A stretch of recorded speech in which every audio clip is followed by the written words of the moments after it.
এত সমান কত? তাহলে এখানে 25-এর বর্গমূল 5 স্কোয়ার রুট মাইনাস 24 ভাঙালে √4 গুণ 2 ইন্টু 3।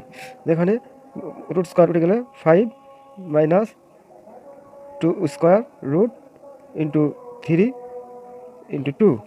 এখানে 5 ভাঙালে 3 plus 2 minus root square 2 into √3 into √2 2। তাহলে এখানে আবার √3 whole square plus √2 whole square minus 2 √3 √2। এখানে তাহলে a square minus 2ab plus b square, minus whole square সূত্র করছে, মাইনাস বি সূত্র a square minus 2ab plus b square. তাহলে a বলতে √3 মাইনাস √2 হোল স্কোয়ার, রুট আর স্কোয়ার উঠে গেলে সমান সমান √3 মাইনাস √2 অ্যান্সার।